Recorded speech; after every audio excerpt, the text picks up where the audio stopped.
Hello students, welcome to your YouTube channel Aura Science Plus. और मैं अभिषेक आज लेकर आया हूँ फिजिक्स का लेक्चर नंबर 10.6 10th क्लास का। आज हम बात करेंगे chapter 10 light reflection and refraction. तो बच्चों, आज हम बात करने वाले हैं कुछ ऐसे रूल्स की जो हमारी इमेज फॉर्मेशन में बहुत हेल्प करते हैं by the concave mirror and convex mirror. तो वो देखते हैं वो कौन से रूल्स हैं जिनको हम अप्लाई करके अलग अलग पोजीशन में हमें ऑब्जेक्ट को रखेंगे और उनके द्वारा फॉर्म होने वाली इमेजेस को हम देखेंगे कि उनकी पोजीशन कहां और कैसे बनने वाली है। तो बच्चों, सबसे पहले बात करते हैं rules for image formation. Now the first rule is that a ray parallel to the principal axis after reflection from a mirror passes or appear to pass through the focus। यदि कोई रे प्रिंसिपल एक्सिस के parallel आती है after reflection, अगर वो focus से जाती हुई या फोकस से आती हुई प्रतीत होती है, and that is called first law. तो हम यहाँ पर बात करते हैं concave mirror. This is a concave mirror and the inner side is reflected. अगर हमारी कोई रे पैरेलल आती है प्रिंसिपल एक्सिस के, तो after reflection it will pass through the focus, it will pass through the focus, and this is the incident ray and this is the reflected ray, and the normal is called, this is the normal, and they will make equal angle I and R। तो this is the incident ray जो हमारे principal axis के parallel आ रही है, और ये जो रे हमारी टकरा कर जा रही है that is called reflected ray। तो यानी एक बात आप समझ लीजिए कि यदि कोई रे पैरेलल आती है प्रिंसिपल एक्सिस के after reflection from a concave mirror, it will pass through the focus. Then this is the first rule। अगर हम बात करें कॉन्वेक्स मिरर की, ठीक है, तो उसका जो रिफ्लेक्शन होता है वो आउटर साइड पे होता है। तो यहाँ भी अगर कोई रे पैरेलल आ रही है प्रिंसिपल एक्सिस के किसी ऑब्जेक्ट से, तो after reflection it will come from the focus. हमें ऐसा लगेगा कि it will appear from the focus, ठीक है। तो यहाँ पर ये जो रे है, हमें ऐसा लगेगा कि ये फोकस से आती हुई प्रतीत होती है, और ये हमारा सेंटर ऑफ कर्वेचर, ठीक है। तो ये हमारी reflected ray and this is the reflected ray and this is the incident ray. यानी ये फर्स्ट रूल आप लोगों को क्लियर हो जाना चाहिए कि यदि कोई रे पैरेलल आएगी प्रिंसिपल एक्सिस के, then it will pass through the focus या appear to come from the focus. तो this is the first rule. And the second rule is that a ray passing through or directed towards focus after reflection become parallel to the principal axis। it means यदि कोई रे focus से जाती है and then after reflection वो principal axis के parallel हो जाती है। तो देखते हैं यहाँ पर ये रे हमने मानी that is called incident ray, then after reflection it become parallel to the principal axis, it become parallel to the principal axis, then this is the normal, this is the normal। तो यहाँ पर भी हम लोग बात करेंगे कि यदि कोई रे ऐसा है कि जो फोकस से जा रही है, हमारी कहां से जा रही है बच्चों, फोकस से, हमें ऐसा लग रहा है कि ये रे फोकस की तरफ आ रही है, देन आफ्टर रिफ्लेक्शन ये रे हमारी क्या हो जाएंगी, पैरेलल हो जाएंगे प्रिंसिपल एक्सिस की। क्या हो जाएंगे बच्चों, it will parallel to the principal axis, it will parallel to the principal axis and normally always pass through the centre in spherical mirror. तो यहाँ पर भी देखिए, यदि कोई रे हमारी कॉन्वेक्स मिरर पे फॉल करती हैं, then after reflection it will become parallel to the principal axis, and this is the rule number second. Now rule number third, a ray passing through or directed towards center of a curvature and after reflection from the mirror retrace path, यानी because ray is incident normally on the mirror।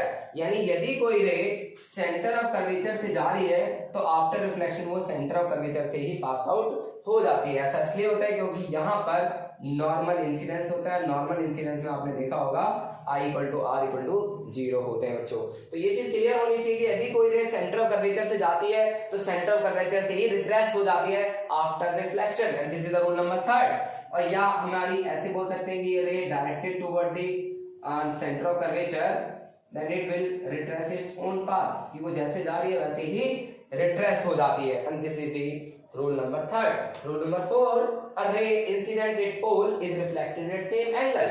यानी यदि कोई रे पोल पर incident करती है, जितने angle से उतने एंगल से क्या हो जाती है बच्चों, रिफ्लेक्ट हो जाती है। It means I = R।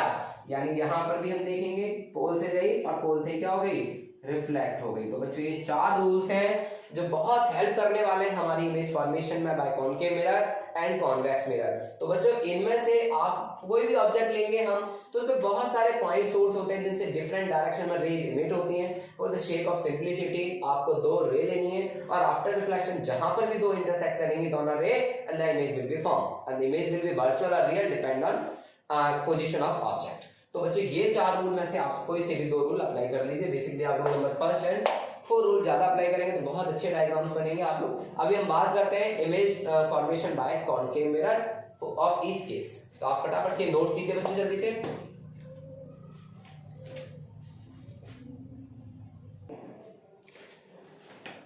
तो जो जैसा कि अभी हमने रूल्स के बारे में पढ़ा, अब हम बात करते हैं image formation by concave mirror at different position of object. आज हम बात करेंगे वो 6 केसेस की जो कॉनकेव मिरर के द्वारा इमेजेस फॉर्म होती हैं।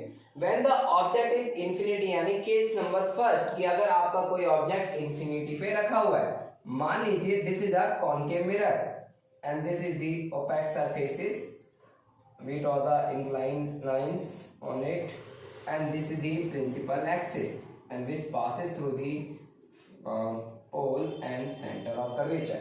अब मान लीजिए कि आपका कोई ऑब्जेक्ट इंफिनिटी पे रखा हुआ है and this is the object, like कोई सन हो सकता है, कुछ भी हो सकता है कोई ऑब्जेक्ट हमारा, और सन से आने वाली रेज, यदि कोई आपका ऑब्जेक्ट इंफिनिटी पे रखा हुआ है तो सन से आने वाली रेज जो बच्चों होती है वो पैरेलल होती है। कैसी होती है? पैरेलल। तो इस ऑब्जेक्ट से आने वाली जितनी भी रेज हैं वो कैसी हैं बच्चों? पैरेलल। कैसी रेज है बच्चों? पैरेलल। और हमें ये बात पता है कि पैरेलल रे after reflection will pass through the focus, will pass through the focus and they will pass through the focus. तो आपको ये एरो बहुत अच्छे से बनाने हैं। After reflection it will pass through the focus. तो अगर आप किसी भी कॉनकेव मिरर को सन की तरफ फेस करके रखते हैं तो आपको एक उसके फोकस पर एक ब्राइट स्पॉट देखने को मिलता है, and that is the image of sun, that is the image of sun. तो after reflection they will pass through the focus. तो यहां पर हम बात करेंगे बच्चों 3 चीजों की। एक तो सबसे पहली बात करेंगे पोजीशन ऑफ इमेज। तो ये बात आप जान लीजिए कि जहां भी दो रे आफ्टर रिफ्लेक्शन इंटरसेक्ट करेंगे वहां पर उसकी इमेज बनेगी। जब रे एक्चुअल में इंटरसेक्ट करती है तो इमेज जो बनती है वो रियल बनती है। कैसी बनती है बच्चों? रियल। तो पोजीशन ऑफ इमेज जो है वो कहां पर है? एट फोकस, एट फोकस या same side as the object, same side as the object. जिधर आपका ऑब्जेक्ट रखा हुआ है उधर ही आपकी इमेज बन रही है, यानी पोजीशन पता लग गया। अब बात करेंगे साइज ऑफ इमेज, यानी हम 3 चीजों की बात करने वाले हैं। Size of image. Size of image क्या है कि आपका सन जो है बहुत ज्यादा लार्ज है लेकिन उसकी जो इमेज है वो बहुत छोटी है। पॉइंट साइज है is very smaller than the object, smaller, very small, very smaller than the object. और जैसा कि रियल एंड वर्चुअल इमेज हमने पढ़ा है कि अगर ये एक्चुअल में इंटरसेक्ट कर रही है रेज तो ये जो इमेज है ये हमारी बनेगी रियल। कैसी इमेज बनेगी बच्चों? Real and inverted image, real and inverted image. तो बच्चों ये था हमारा कॉनकेव मिरर का वो केस जब आपका ऑब्जेक्ट इंफिनिटी पर रखा है। तो आपने देखा होगा बच्चों जितने भी ईएनटी स्पेशलिस्ट होते हैं वो पैरेलल रेज को फोकस करने के लिए उनका जो हेड मिरर होता है वहां पर भी यही केस फॉलो होता है कि जो हेड मिरर है वहां पर जो लाइट रिफ्लेक्शन होके जाए तो वो एक फोकस पे हो ताकि उन्हें आसानी हो ट्रीटमेंट करने में। तो जो ईएनटी स्पेशलिस्ट के द्वारा जो हेड मिरर यूज किया जाता है वहां इसी केसेस का यूज किया जाता है। अब इसके बाद करते हैं केस नंबर 2, नोट कीजिए।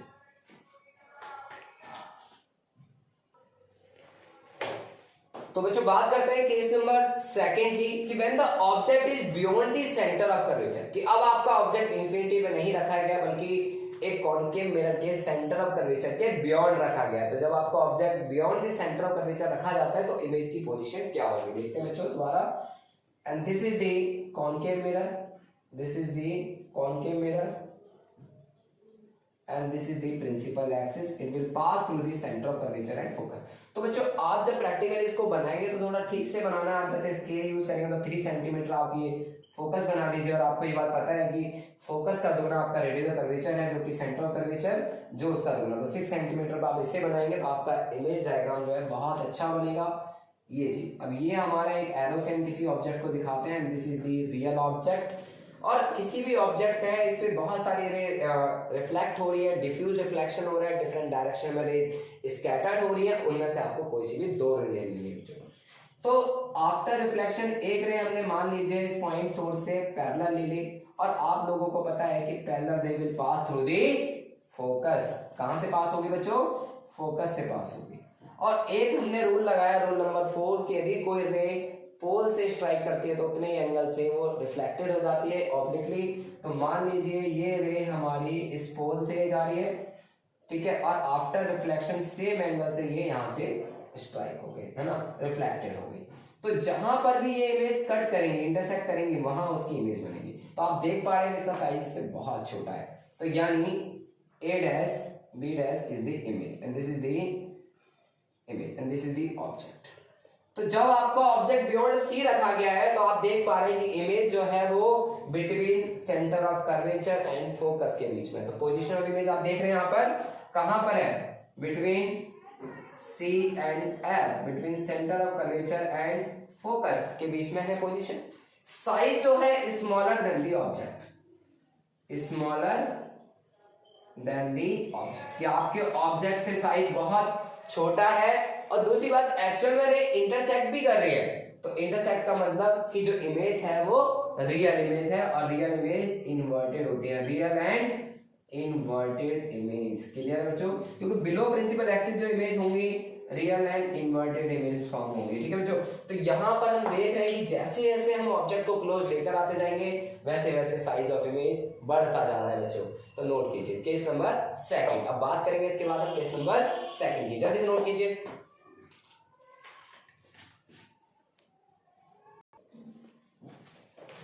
हेलो, तो बच्चों अब हम बात करते हैं केस नंबर थर्ड की, कि जब आपका ऑब्जेक्ट सेंटर ऑफ कर्वेचर पर रखा हो तब इमेज कहां बनेगी। तो इसके लिए हम लोग बनाते हैं अपना रे diagram again, and this is a concave mirror. आपको बार बार बच्चों प्रैक्टिस करनी है इसको बनाने की, ठीक है। और this is the principal axis, this is the pole, this is the F and this is the centre of curvature. तो अब आपका जो ऑब्जेक्ट है वो रखा है सेंटर ऑफ कर्वेचर पर। कहां रखा हुआ बच्चों, सेंटर ऑफ कर्वेचर। तो सेंटर ऑफ कर्वेचर से सेम वही केस कि पैरेलल रे आफ्टर रिफ्लेक्शन कहां से पास होंगी बच्चों, it will pass through the focus, it will pass through the focus. ठीक है बच्चों, अब इसके बाद एक रे हमारी पोल से पास होती है, रोल नंबर 4, और जो कहां पे स्ट्राइक करेंगी, सेंटर ऑफ कर्वेचर पर। थोड़ा सा हमने अच्छा बना दिया है, this will strike is the here and this is the image. तो ये जो इमेज है बच्चों ये सेम सेंटर ऑफ कर्वेचर पर ही फॉर्म होगी। आप लोग घर पर प्रैक्टिस कीजिए इसको बार बार। ये after reflection they will intersect at C. तो इसके लिए आप क्या कर सकते हैं, पहले से इस डायग्राम को प्रैक्टिस कर सकते हैं कि भाई आपका ये फोकस है और ये सी है। आपने मान लीजिए 2 सेंटीमीटर की अगर ऑब्जेक्ट रख दिया, 2 सेंटीमीटर की इमेज आप पहले ड्रॉ कर लीजिए, and parallel ray will pass through the focus and poles and this will be pass through the here. तो आपको थोड़ा आसानी हो जाएगी, जल्दी बन जाएगा, स्पीड फास्ट होगी बच्चों। तो ये तो आपको प्रैक्टिस करनी है। अगर आप एक्यूरेटली मेजरमेंट करके बनाते हैं, भाई आपका कॉनकेव मिरर अच्छा है, 3 सेंटीमीटर आपने फोकस, 3 सेंटीमीटर आपने सेंटर ऑफ कर्वेचर बना लिया, ठीक है। तो और जब आप अपने ऑब्जेक्ट को 2 सेंटीमीटर रखेंगे तो आपका जो इमेज है, जो this is the object, this is the object and this is the image, ये दोनों सेम साइज की बनेगी। तो पोजीशन कहां है, कहां पर ये इंटरसेक्ट कर रहे हैं बच्चों, ये इंटरसेक्ट कर रहे हैं एट सी पे, at C, same size as object. And size of image क्या है, same size as object, same size as object. तो नेचर ऑफ इमेज क्या है, एक्चुअल में इंटरसेक्ट कर रही है, तो real and inverted image, real and inverted image. तो this is the case number third. तो केस नंबर थर्ड बहुत एग्जाम में पूछा भी जाता है, इसे आप इंपॉर्टेंट कर लीजिए काफी, कि अगर आपका कोई ऑब्जेक्ट सेंटर ऑफ कर्वेचर पे रखा है तो उसकी पोजीशन ऑफ इमेज क्या होगी, पोजीशन ऑफ इमेज होगी एट सी। बच्चे समझ में आया, एट सी, ठीक है। तो नोट कीजिए, इसके बाद हम बात करते हैं नेक्स्ट केस की।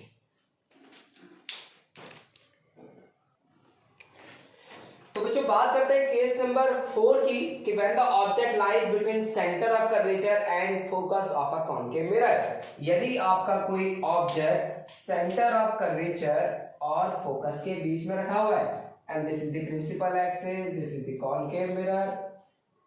अब बार बार ड्रॉ करेंगे pole and focus, then equal distance पे आपने सी बना दिया और अब आपने अपने ऑब्जेक्ट को रखा है centre of curvature and pole के बीच में। एक एरो है जो आपका ऑब्जेक्ट है, इसमें बहुत सारी रे रिफ्लेक्ट हो रही है, डिफ्यूज रिफ्लेक्शन हो रहा है और जिसकी वजह से रे डिफरेंट डायरेक्शन में स्कैटर्ड होती है। तो मान लीजिए इस पॉइंट से एक रे पैरेलल गई और पैरेलल रे कहां से जाती है? फोकस से। पैरेलल रे कहां से पास होगी बेटा? फोकस से। तो ये रे हमारी फोकस से पास हो गई। एक रे हमारी पोल से जाती है, तो जितने एंगल से जा रही है उतने एंगल से हमें रिफ्लेक्ट हो गई। एंड दिस इज दी, आप एरो बनाना मत भूलना बच्चों अच्छे से, और जहां पर ये रे इंटरसेक्ट करेंगी वहां उसकी इमेज, मान लीजिए this is the object and this is the image. तो इमेज का साइज आप देख ही पा रहे हैं, बहुत बड़ा बन रहा है। तो पोजीशन ऑफ इमेज क्या है? बियॉन्ड सी, सी से परे बन रही है, यानी पोजीशन ऑफ इमेज जो है वो क्या है बच्चों? Beyond C.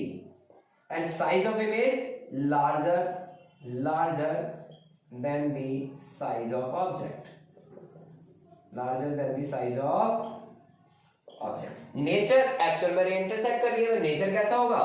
Real and inverted. Nature is real and inverted and this is the case number 4। तो बच्चों ये बहुत ध्यान रखना है इमेजेस का आपको। अब बात करते हैं केस नंबर 5 की, नोट कीजिए आपको।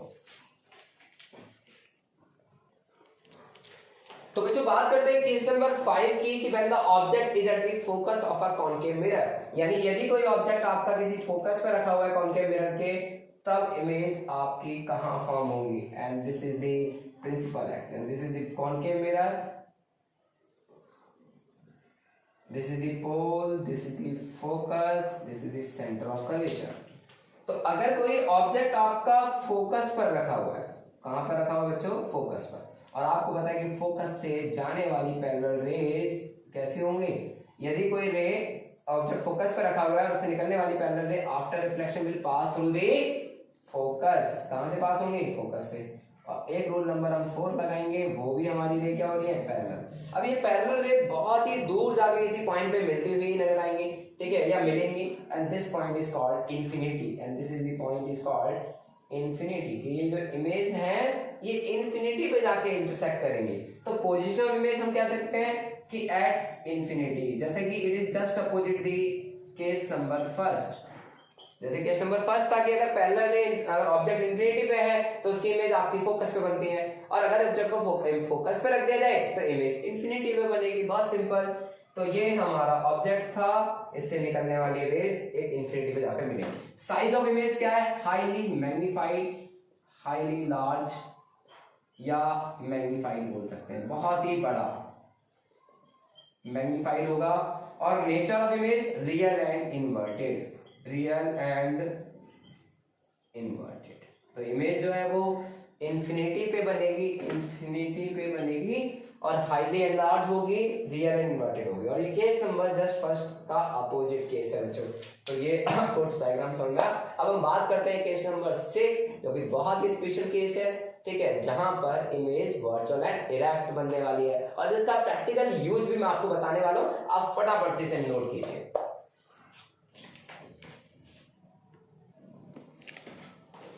तो बच्चों बात करते हैं केस नंबर 6 की, when the object is held between focus and pole of a concave mirror. कि मान लीजिए कि this is the concave mirror and this is the principal axis. ये हमने कॉनकेव मिरर ड्रॉ करा, इसके ओपेक सरफेस को हम ड्रॉ कर रहे हैं, and this is the pole, this is the focus, this is the centre of curvature. अब आपने अपने ऑब्जेक्ट को रखा है बच्चों पोल और फोकस के बीच में। तो यहां पे हम रूल नंबर 3 और रूल नंबर 4 का यूज करेंगे। हम रूल नंबर 1 का भी यूज कर सकते हैं, क्योंकि रे अगर पैरेलल जाएंगे after reflection they will pass through the focus, the object will be come in between the object. मतलब जो ऑब्जेक्ट है वो रे के रास्ते में आ जाएगा, हो सकता है रे को रुकावट पैदा हो, हमें ना दिखाई दे, वो एक्चुअल में ना मिले, एक्चुअली रे इंटरसेक्ट नहीं करेगी, ठीक है। तो हम रूल नंबर, क्योंकि अगर हम इस केस को ऐसे बनाएंगे और ये ऐसे गलत नहीं है, लेकिन ऑब्जेक्ट बीच में आ सकता है, तो आप प्लीज ऐसे मत करना, ठीक है। आपके पास रूल नंबर 3 है, तो हम रूल नंबर 3 का यूज कर सकते हैं कि मान लीजिए इस पॉइंट सोर्स से ये जो ऑब्जेक्ट है यहां से रे गई, और हमें पता है यदि कोई रे सेंटर ऑफ कर्वेचर कर्वेचर से जाती है तो जैसे जाती है वैसे वापस आ जाती है, रिट्रेस हो जाती है।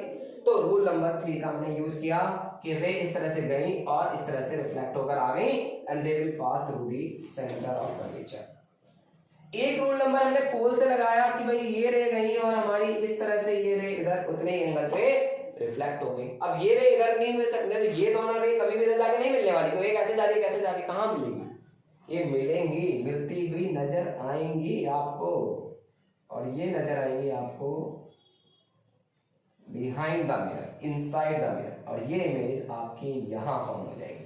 यानी ए बी अगर कोई ऑब्जेक्ट है आपका तो ये जो ए डैश बी डैश है आपकी इमेज है। अब जो पोजीशन ऑफ इमेज है वो बिहाइंड द मिरर है, यानी पोजीशन इमेज बिहाइंड मतलब आप ये लिख सकते हैं इनसाइड, बिहाइंड द मिरर या opposite to object.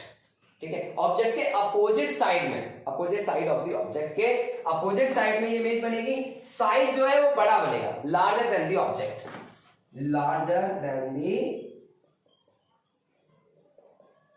Object, larger than the object. Nature is virtual, क्योंकि रे एक्चुअली मीट नहीं कर रही है, वो हमें लग रहा है कि इंटरसेक्ट कर रही है, वर्चुअल, और ये प्रिंसिपल एक्सिस से इमेज ऊपर बन रही है, इसलिए erect image, virtual and erect image. And the practical application is that कि it is used as a shaving mirror for gents and makeup mirror for ladies। तो होता है क्या, एक कंडीशन है कि उनको फोकस के बीच में रखना है, उनका जो फेस है वो पोल और फोकस के बीच में रहना चाहिए, है ना। तो ये हमारा सी है, अगर रे ऐसे गई टकरा के ऐसे चली गई एक रे पोल से, तो ये जो इमेज बनेगी किसी भी पर्सन की वो थोड़ी बड़ी बनेगी, थोड़ा चेहरे को सजाना आसान हो जाता है। ठीक है, तो इमेज जो है वो बड़ी बनती है, वर्चुअल होती है, इरेक्ट होती है, और इनसाइड द मिरर फॉर्म होती है। तो this is the practical application, it used as a shaving mirror in gents. ठीक है, shaving mirror for gents and makeup mirror for ladies. ठीक है, तो ये हमारी प्रैक्टिकल एप्लीकेशन, ये वो 6 केसेस थे जो कॉनकेव मिरर के थ्रू इमेज फॉर्म हो रही थी। बच्चों नोट कीजिए फटाफट से इन्हें। तो बच्चों जैसे कि अभी हमने 6 केसेस के बारे में पढ़ा, अब हम बात करते हैं यूजेस ऑफ कॉनकेव मिरर कि कॉनकेव मिरर के क्या क्या यूजेस होते हैं। तो सबसे पहला यूज हम देखते हैं, concave mirror is used as a reflector in torches, searchlight, headlights of a motor vehicle to get powerful beams. यानी कॉनकेव मिरर का यूज किया जाता है कि यदि हम कोई ऑब्जेक्ट, कोई इलेक्ट्रिक बल्ब है, तो जैसे ही हम उसे फोकस में रखते हैं उस मिरर के, तो जितनी भी रेज होती हैं आफ्टर रिफ्लेक्शन वो कैसी हो जाती है, पैरेलल हो जाती है। कैसी हो जाती है, पैरेलल। और यही एक रीजन है जिसकी वजह से इसका यूज किया जाता है as a reflector in torches, search light and headlight of a motor vehicle to get powerful beams. Second use है, a concave mirror is used as a shaving mirror, a makeup mirror, as it can form erect, virtual and magnified image of the face. कि जो case number 6 हमने पढ़ा था अभी just, कि यदि किसी ऑब्जेक्ट को पोल और फोकस के बीच में रखा जाएगा तो आपका जो भी इमेज है वो कहां बनेगा, इनसाइड द मिरर, यानी बिहाइंड द मिरर। ठीक है, तो जो भी इमेज है, इस तरह से आपने अभी इमेज बनाई थी इस तरह से, तो जो भी आपका फेस है वो आपको बड़ा बनेगा। ठीक है, तो इसका यूज करते हैं एज ए शेविंग मिरर या मेकअप मिरर। क्यों? Because it form erect magnified image of the faces. और केस नंबर 6 आपका इसी पे ही बेस्ड है। This is the case number 1। अगर आप बात करेंगे तो केस नंबर 1 जो था हमें इमेज डायग्राम का वो, and this is the case number 2। The dentist use concave mirror to observe large images of the teeth of patient. यानी अगर हम बात करें किसी भी ऑब्जेक्ट को अगर C और F के बीच में रखा जाए, ठीक है, तो जो भी इमेज है वो बड़ी बनती है, लेकिन यहाँ पर जो इमेज है, जो डेंटिस्ट देखते हैं इमेजेस को बड़ा करके देखते हैं, वो आपका यही केस है कि जो केस नंबर 6 है उसी का यूज किया जाता है, कि वहां पर भी कॉनकेव मिरर यूज किया जाता है। और यहाँ पर बच्चों जो केस नंबर 6 नहीं बल्कि केस नंबर 5 होगा कि ऑब्जेक्ट को फोकस पे रखा जाएगा। ठीक है, sorry. And therefore, it is used as a doctor head mirror to focus light on body parts like eyes, ear, nose, throat. And this is the case number 1. कि जो केस नंबर 1 था कि जितनी भी पैरेलल रेज आती हैं वो after reflection focus होती हैं। Light rays eyes, ear, nose, in throat पे फोकस करते हैं ताकि उनका एग्जामिन करना आसान हो जाए। तो जितने भी ENT स्पेशलिस्ट होते हैं, ईयर, नोज, थ्रोट, वो यही केस यूज करते हैं। तो इसे हम डॉक्टर हेड मिरर भी कहते हैं। ठीक है, नेक्स्ट है हमारा concave mirror is used to concentrate sunlight to produce solar cooker, solar furnaces, यहाँ इसका यूज किया जाता है बच्चों। तो लाइट को कंसंट्रेट करने के लिए कॉनकेव मिरर का यूज किया जाता है। इस मिरर का यूज रिफ्लेक्टिंग टाइप टेलीस्कोप में भी किया जाता है। तो ये कई केसेस हैं, बहुत सारे एग्जांपल हमने देख लिए, यूजेस देख लिए, इनके बेसिस पे हम इन्हें लिख सकते हैं अपने एग्जाम में। अब हम बात करने वाले हैं कॉन्वेक्स मिरर की। आप लोग नोट कीजिए फटाफट से, पॉज कर दी मैंने वीडियो। तो बच्चों जैसा कि अब हम बात करते हैं image formation by convex mirror. अब तक हमने जो केसेस किए थे वो कॉनकेव मिरर के किए थे, लेकिन अब हम बात करने वाले हैं image formation by convex mirror. और कॉन्वेक्स मिरर में हम बात करेंगे जब ऑब्जेक्ट को इंफिनिटी पर रखा जाता है तो इमेज कैसी फॉर्म होती है। तो मान लीजिए this is a convex mirror and outer side is reflecting and the inner side is opaque, polished या सिल्वर बोल सकते हैं हम लोग। And this is the principal axis and this is the focus and this is the center of curvature. अब हमने किसी object को इंफिनिटी पे रख लिया। मान लीजिए दिस इज द ऑब्जेक्ट जो इंफिनिटी पे है और इससे आने वाली रेज कैसी होंगी बच्चों? पैरेलल होंगी। इंफिनिटी से आने वाली रेज पैरेलल, और पैरेलल रे आफ्टर रिफ्लेक्शन क्या हो जाएंगे? ऐसा लगेगा कि ये फोकस से आ रही है,